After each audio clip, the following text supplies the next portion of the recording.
Before a leader speaks or acts, their emotional operating system has already shaped their interpretation. Today, today we talk about updating the OS running your leadership life.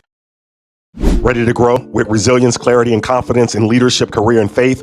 Welcome to The Next Move. I'm Orvin Kimbrough, CEO, author, and founder of The Thriver's Path. I went from foster care to the CEO seat, and here's what I learned. Transformation doesn't start with a title, it starts with your next move. How you reframe your thinking, reclaim your agency, and rename what's possible. If you're done circling and ready to step forward, you're in the right place. Let's make your next move your best move.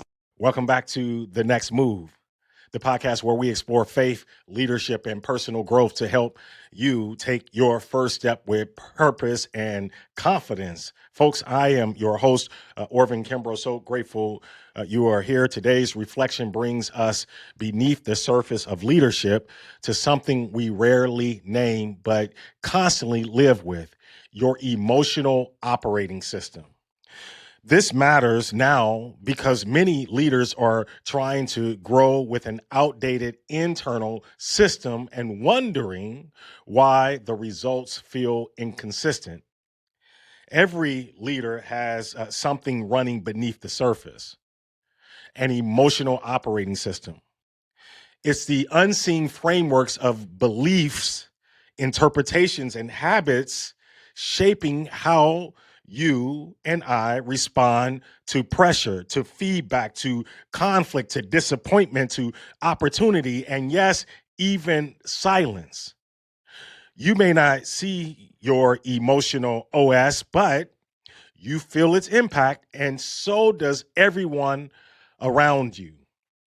Before you before you say a word, your OS has already interpreted the moment. Before you make a decision, your OS has already assigned meaning. Before you choose a response, your OS has already framed the story. Leadership doesn't begin with action, it begins with interpretation. Your emotional operating system didn't appear overnight. It was shaped over years by childhood conditioning, by unhealed wounds, by experiences of belonging or rejection, by stress patterns and relational dynamics, by leadership success and failure, and yes, by your faith formation. All of that gets coded into how you see the world. So when feedback comes, do you hear opportunity or do you hear attack? When there's silence, do you sense reflection or disrespect? When conflict shows up, do you see danger or discovery? When challenges arise, do you feel threat or invitation? Come on now. When rest is offered, do you call it laziness or wisdom? That's not personality talking. That's your operating system at work. This is why Romans 12:2 matters so deeply. Be transformed by the renewing of your mind. Scripture doesn't say try harder. It says renew what's running underneath. Folks, transformation is an inside job. It starts with the system, not the behavior. Most leaders try to change behavior without changing the system driving the behavior. But behavior follows belief, reaction follows wiring, pattern follows interpretation. Leadership follows meaning. If you don't update the OS, you keep replaying the same outcomes just in new situations. This is the work thrivers do. They update the OS. They refuse to let fear-based programming from the past run their leadership future. Ooh, I hope you caught that. I got to say that again. They refuse to let fear-based programming from the past run their leadership future. Here's how they do it. Reframe the story. Why does this moment feel like danger? What old narrative is being triggered? What else might be true? Reclaim agency. What do I control here? Where can I choose alignment instead of autopilot? What resources reflect who I'm becoming? Rename possibility.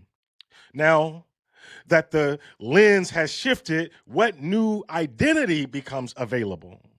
What different outcome is possible from this place of clarity? Did you catch that?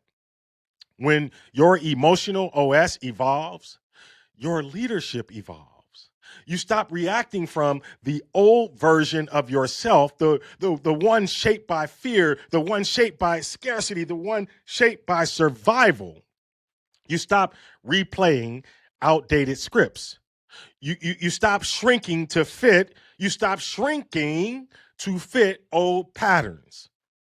Instead, you lead from clarity, from calm, from wisdom, from healing, from purpose. Your emotional operating system is running your leadership life unless you choose to run it. And leadership grows when leaders grow their inner world first. If today's reflection resonated and you're sensing it's time to update what's been running beneath the surface, I invite you to go deeper inside the Thriver's Path. It's where we help leaders renew their inner operating system, so they can lead with clarity, confidence, and purpose. You can read the full blog, access leadership resources, or explore my several books at orvinkimbrough.com. If you're watching on YouTube, subscribe and share this message with someone rising in leadership. If you're listening on Apple or Spotify, leaving a review helps this mission reach more leaders doing the inner work. Your next move matters, and I'm honored to walk with you. Thanks for spending time with me on The Next Move. I hope today's reflection helped you see your situation differently and reminded you that you're not stuck, you're being strengthened. If this episode resonated, share it with someone who's standing at the edge of their next move. And be sure to subscribe so you don't miss what's ahead. For deeper reflections, tools, and guided pathways for growth, visit orvinkimbrough.com and explore the Thriver's Path. Until next time, remember, every small step taken with intention moves you closer to the life and leadership you're becoming. Let's keep moving forward together.